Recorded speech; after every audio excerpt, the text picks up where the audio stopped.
ஒரு நாட்டை ஒரு அரசன் ஆண்டு வந்தான். அந்த நாட்டு அமைச்சர் எப்பொழுதும் எல்லாம் நன்மைக்கே என்று சொல்வதை வழக்கமாக வைத்திருந்தார். ஒரு நாள் இருவரும் பேசிக் கொண்டிருக்கும் பொழுது அரசன் மாம்பழத்தை கத்தியால் அறுதான். தவறுதலாக கத்தி அவனது சுண்டு விரலை துண்டாக்கியது.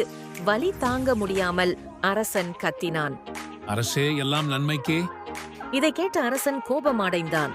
நான் விரல் வெட்டுப்பட்டு வலியால் துடிக்கிறேன், நீ எல்லாம் நன்மைக்கே என்று சொல்கிறாய். காவலர்களே, அமைச்சரை கொண்டு போய் சிறையில் அடையுங்கள் என்று உத்தரவிட்டான். காவலர்களும் அமைச்சரை சிறையில் அடைத்தார்கள். மறுபடியும் அமைச்சர் எல்லாம் நன்மைக்கே என்றார். நாட்கள் பல கடந்தன. வேட்டையாடுவதில் ஆர்வமுடைய அரசன் தனியாக காட்டிற்கு சென்றான். அங்கே மலைவாசிகள் காளிக்கு பழி கொடுப்பதற்காக ஒருவனை தேடிக் கொண்டிருந்தனர். அவர்களிடம் அரசன் மாட்டிக்கொண்டான். அங்கு வந்த கோவில் பூசாரி அரசனை முழுமையாக சோதித்தான். பின்பு, காளிக்கு எந்த குறையும் இல்லாத ஒருவனை மட்டுமே பழி கொடுக்க முடியும். ஆனால் இவனோ சுண்டு விரலை இழந்து இருக்கான்.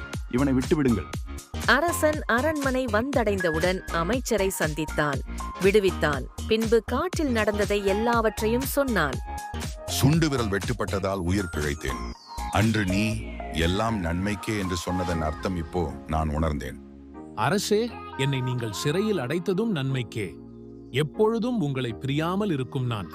என்னை சிறையில் அடைக்காமல் இருந்திருந்தால் உங்களுடன் காட்டிற்கு வந்திருப்பேன். அந்த மலைவாசிகள் எந்த குறையும் இல்லாத என்னை காளிக்கு பழி கொடுத்திருப்பார்கள். நீங்கள் என்னை சிறையில் அடைத்ததால் தான் உயிர் பிழைத்தேன். எல்லாம் நன்மைக்கே.